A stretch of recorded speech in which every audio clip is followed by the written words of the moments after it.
Bonjour à toutes et à tous, j'espère que vous allez bien. Aujourd'hui, on va parler de YouTube, de mon parcours sur YouTube, depuis combien de temps je fais des vidéos, comment j'ai commencé, le matériel. Je vais essayer d'être le plus exhaustive possible. S'il y a des choses que j'oublie, n'hésitez pas à me les demander en commentaire. Aujourd'hui, je voulais faire un bilan sur ma chaîne parce que je trouve ça important, voir comment on a débuté, où on peut arriver au bout de 1 an et demi de vidéos. C'est la question que je me posais avant de commencer.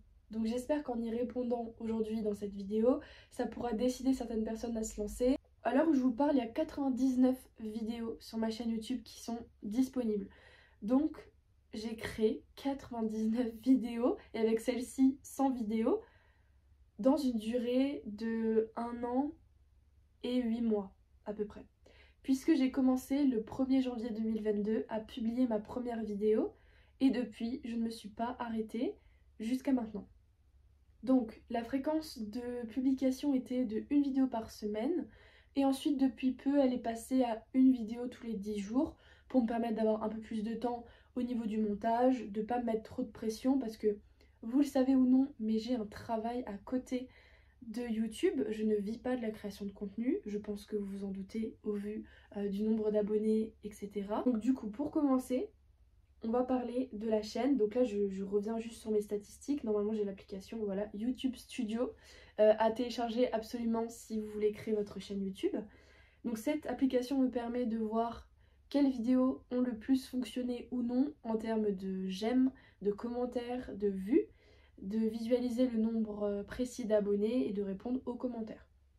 Donc aujourd'hui on est 1146 personnes sur YouTube. Ça me permet aussi de faire un petit bilan d'étape quand je regarderai cette vidéo plus tard. On a également une partie ici qui s'appelle revenus. Donc c'est pour vous prouver que je ne suis pas payée par YouTube puisqu'il n'y a aucun revenu qui s'affiche. Cependant, ce qu'on peut voir c'est que je réponds à un critère sur deux à la monétisation, voilà. Parce que pour être éligible à la monétisation YouTube, il y a 2 critères importants. Le premier, c'est d'avoir plus de 1000 abonnés. Donc là, grâce à vous, on est 1146, donc celui-ci est validé. Ensuite, il faut l'un des 2 suivants, donc c'est-à-dire 4000 heures de visionnage ou 10 millions de vues sur les réels. Alors moi, je publie quelques... non, les shorts, pardon. Les réels, c'est sur Instagram. Donc, moi, je publie très peu de shorts. Donc, j'ai 11 000 vues de shorts. Ce qui est très bien, c'est super, mais je suis très loin des 10 millions. Vous voyez, je suis là. Il faudrait arriver ici. Par contre, dans les heures de visionnage sur les vidéos publiques, c'est-à-dire toutes les vidéos pour moi, on est à 2570 heures de visionnage sur les 4000 demandés. Donc, on a fait un bon bout de chemin, on est à plus de la moitié de ce qu'il faut.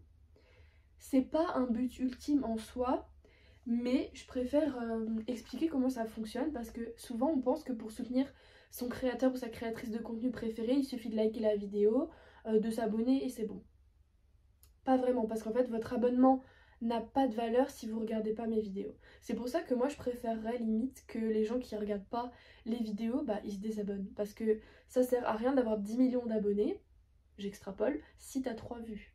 En fait, ce qui compte, c'est vraiment que les gens regardent et soient intéressés sincèrement par les vidéos.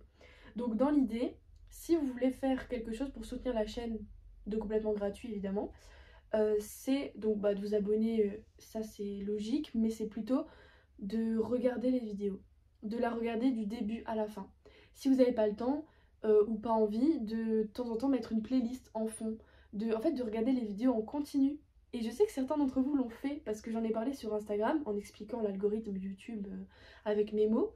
Et du coup, certains ont mis une playlist Julia la Tulipe de mes podcasts vidéo que je publie au début et ont tout regardé. Donc du coup, ça a fait vraiment, j'ai vu un effet sur les heures de visionnage, j'ai gagné des centaines d'heures de visionnage. Donc déjà, merci à ceux qui l'ont fait, c'est trop mignon, c'est trop bien. Et en plus de ça, ça soutient plus la chaîne. Ensuite, niveau de vraiment le commencement de ma chaîne, parce que c'est par là que j'aurais dû peut-être commencer. J'ai commencé donc le 1er janvier 2023, non 22, mais depuis 2021, j'avais commencé à faire des vidéos. C'est-à-dire que, bon depuis que je suis petite, hein, mais je veux dire des vraies vidéos dans le but de les poster sur YouTube, sur cette chaîne. J'ai commencé à les réaliser en 2021, pendant l'hiver. Je me suis concentrée sur un format podcast. Donc pour celles et ceux qui me connaissent depuis pas très longtemps, vous allez vous dire mais de quoi elle parle? En fait, sur YouTube, on poste ce qu'on veut. C'est-à-dire qu'on peut poster des vidéos, mais aussi juste des vidéos avec une image figée, avec un son. Donc c'est ce que j'appelle un podcast YouTube. Au début, voilà, c'est ce que je faisais. Je publiais mon podcast, entre guillemets, sur YouTube. Pourquoi? Parce que je ne savais pas comment faire pour publier sur Deezer, Instagram, Spotify. C'était pas aussi répandu et à la mode que maintenant. Personne que je connaissais ou peu de créatrices avaient leur podcast. Je connaissais que le format MP3, MP4 pour YouTube. Donc c'est comme ça que j'ai commencé. Voilà la chaîne au début.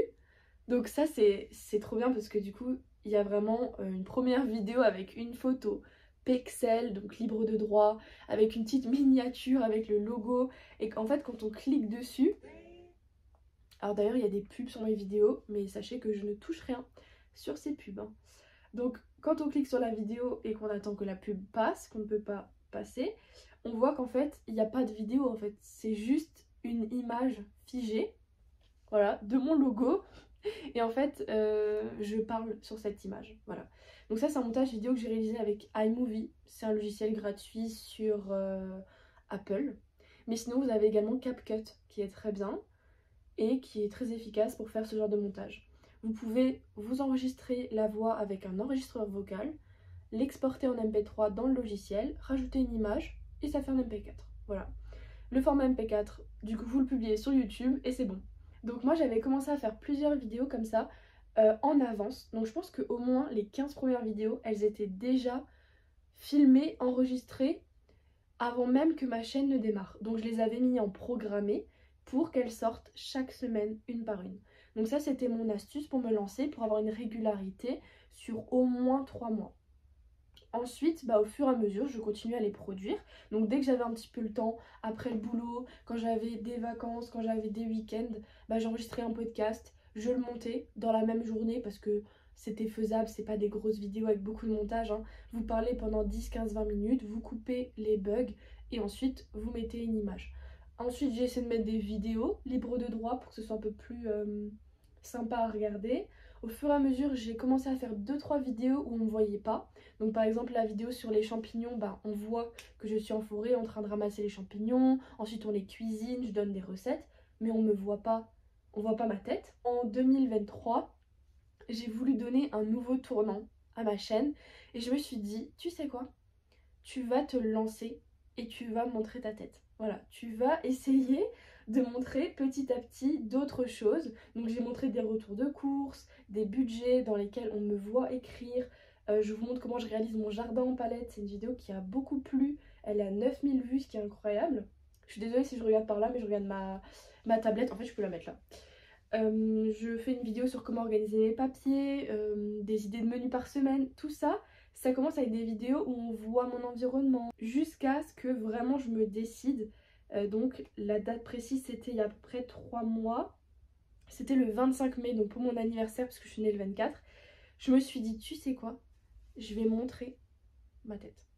Ça y est, j'en ai marre. J'en ai marre de galérer à faire des plans, à devoir faire du montage de fou. Ça prend vraiment beaucoup de temps de faire du montage où on ne te voit pas parce que tu dois filmer plein de plans pour combler les minutes, les secondes.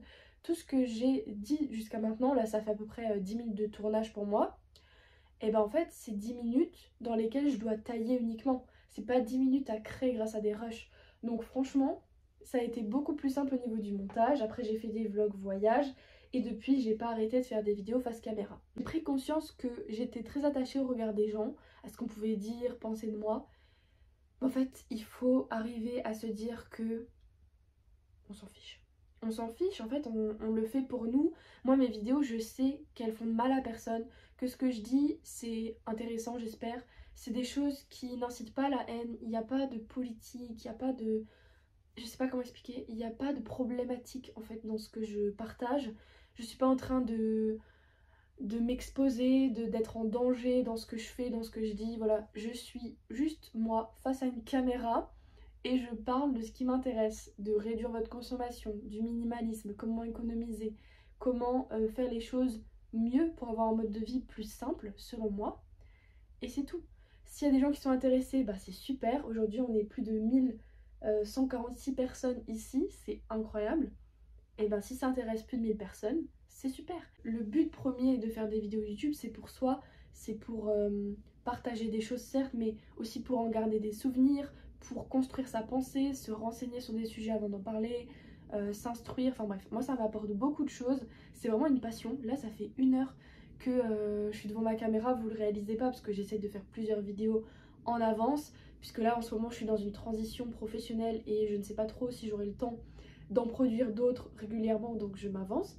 Mais dans l'idée, là je suis juste en train d'adorer parler à une caméra. J'ai du mal à m'imaginer qu'il y a 1000 personnes qui regardent ce que je dis. Selon les vidéos, elles peuvent faire entre 300 et plus de 1000 vues. Donc potentiellement il y a au moins 300 personnes qui vont entendre ce que je suis en train de dire.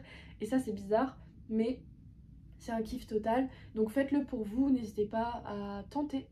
Trouvez le format aussi qui vous correspond. Moi j'ai commencé par des podcasts, donc je me suis pas montrée. C'est-à-dire que au tout début, on voyait ni ma tête, ni mon lieu d'habitation, ni d'infos personnelles. Là on en voit un peu plus, mais ça reste privé. C'est-à-dire que je me mets pas en danger à divulguer mon adresse, comment je m'appelle réellement, etc. On est sous pseudo. Ok, physiquement, si vous me voyez dans la rue, vous me reconnaîtrez, mais au vu du nombre d'abonnés, on se pose pas cette question. Donc dans l'idée, vraiment, lancez-vous et si ça va pas, vous pouvez supprimer. Tant que vous mettez pas des choses compromettantes en ligne, c'est pas très grave en fait de juste parler à une caméra d'un sujet qui vous passionne, au contraire.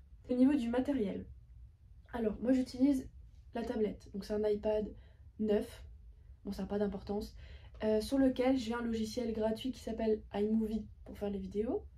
CapCut est très bien aussi pour faire des vidéos parce qu'on peut rajouter des sous-titres et il y a un peu plus de police, etc. que sur la version gratuite de iMovie. Ensuite j'utilise une caméra qui est en fait mon téléphone. J'ai essayé d'acheter un micro mais c'était un petit peu un échec. Je vous ai demandé sur Instagram et en fait les avis étaient plutôt mitigés et moi aussi je suis un peu mitigée. C'était pas incroyable. Donc faudrait que j'investisse dans un micro. Je sais qu'on m'entend pas super bien. J'essaye de parler un petit peu plus fort. Ça coûte cher d'avoir du bon matériel. Et je me dis quand je le ferai bien. En dehors de ça, j'ai pas d'autre matériel à vous conseiller. Là c'est un iPhone 12. En général je mets tout en barre d'infos. Donc si vous avez des questions, tout est en barre d'infos. J'ai également Canva que j'utilise beaucoup, que ce soit pour les posts Instagram ou que ce soit pour les miniatures des vidéos. C'est gratuit, c'est hyper intuitif, il y a plein de tutos en ligne, donc moi j'ai appris comme ça. Et ensuite, c'est une question de pratique. Il suffit de se rendre à l'aise face à la caméra, de faire des essais. Moi au début j'étais extrêmement timide. Vous regardez ma première vidéo face caméra, je suis tétanisée. Je le dis en plus, je suis comme ça, je suis... Mais qu'est-ce que je fous là? Je comprends pas. Là ça va beaucoup mieux et ça ira de mieux en mieux. C'est un kiff total de se filmer, de savoir qu'il y a des gens qui vont réagir à ce qu'on dit, que ça va apporter peut-être la valeur, etc. Donc trop bien. Au niveau de la monétisation, donc comme je le disais, je ne suis pas payée. Je n'ai pas eu de partenariat rémunéré jusqu'ici parce que j'ai pas de statut entrepreneur. J'ai eu 2 giftings, donc c'est-à-dire que c'est des produits offerts, mais on n'est pas obligé d'en parler. Donc moi j'avais fait simplement des stories de ces produits-là, mais c'est tout. Je vais pas en faire plus de pub parce que je suis pas payée pour le faire. Dans le futur, si je suis amenée à être monétisée un jour, j'aimerais avoir un statut entrepreneur, auto-entrepreneur, pour pouvoir évidemment faire des partenariats. Plutôt des partenariats sur des choses immatérielles que matérielles si possible, ou alors des choses matérielles mais éco-responsables, zéro déchet, pourquoi pas des marques éthiques, etc. Après il faut voir ce qui est proposé, il faut voir comment ça marche, je n'y connais rien. Voilà. Tout ça pour dire que c'est du pur bénévolat de ma part, donc j'espère que si ça vous plaît, vous n'hésitez pas à mettre un like, un commentaire, à vous abonner, ça soutient vraiment la chaîne. Ensuite, au niveau des avantages de YouTube. Alors déjà ça crée une communauté, vous êtes incroyables, vraiment les gens sont trop sympas. Quand je vais sur Instagram, j'ai régulièrement, on dirait, je pense par semaine, j'ai 10 messages à peu près de personnes qui m'écrivent pour me dire c'est trop bien tes vidéos, ah j'ai vu ça moi aussi, qu'est-ce que t'en penses, ah regarde je t'envoie ce truc, ils répondent à ma story, ah trop bien et tout. Et en fait c'est entre guillemets des potes virtuels, un entourage virtuel qui me permet d'avoir des discussions sur les sujets qui me passionnent le plus. Et ça, je ne l'avais pas dans la vraie vie, donc je suis extrêmement reconnaissante. J'adore, vous m'apprenez des choses, je vous apprends des choses, on est dans le partage constamment. Et vraiment juste de créer une synergie, une communauté, un partage de ces valeurs et du coup une diffusion de ce mode de vie, c'est trop bien. Voilà, ça c'est le gros avantage. Deuxième avantage, c'est que ça laisse libre cours à ma créativité. J'en ai vraiment besoin. c'est quelque chose qui m'anime et je peux faire du montage vidéo, ce que j'adore. Au niveau des inconvénients par contre, je dirais que du coup on est beaucoup démarché. J'ai énormément de pubs, de spam, de personnes que je ne connais pas qui essaient de me contacter pour des choses qui n'ont aucun sens. Donc faut savoir faire le tri, faut faire attention aux arnaques, faut faire attention aux messages qui peuvent être intrusifs, etc. On a du mal à déconnecter. Donc je dirais qu'il faut s'accorder des moments sans réseaux sociaux, enlever les notifications. Moi j'y vais que quand j'ai envie sur Instagram. Je programme mes publications pour pas être amenée à y aller tous les jours, ou moi c'est plutôt toutes les semaines pour publier sur Instagram. Les stories, je les fais quand j'ai envie, des fois elles sont rétroactives. Il n'y a pas de pression à être en train de faire la chose et à la partager. On peut prendre une photo rapidement, ou prendre des photos de plusieurs journées et ensuite en faire une story. Il n'y a aucun problème. Ensuite, autre désavantage, pour l'instant je le vis pas encore, mais je pense que si des gens me reconnaîtraient dans la rue, ça me gênerait énormément. Et j'aimerais pas, d'un point de vue sécurité, par exemple, qu'on sache exactement comment je m'appelle, qu'on découvre qui est derrière le pseudo, où je vis, etc. Ça me dérangerait beaucoup. Donc ouais, c'est plus ça qui pourrait être un désavantage, mais je le vis pas encore. Sinon, c'est que du bonheur. Donc voilà, si cette vidéo vous a plu, j'espère que j'ai répondu à toutes les questions que vous pouviez vous poser par rapport à la création de contenu. N'hésitez pas à me poser d'autres questions en commentaire, je serais ravie d'y répondre, soit dans une nouvelle vidéo, soit directement en commentaire. N'hésitez pas à liker, vous abonner, commenter, vous connaissez la chanson. Merci à celles et ceux qui le font, qui ont regardé la vidéo jusqu'au bout. Et je vous souhaite une excellente journée, une très belle soirée, et on se voit bientôt. Ciao!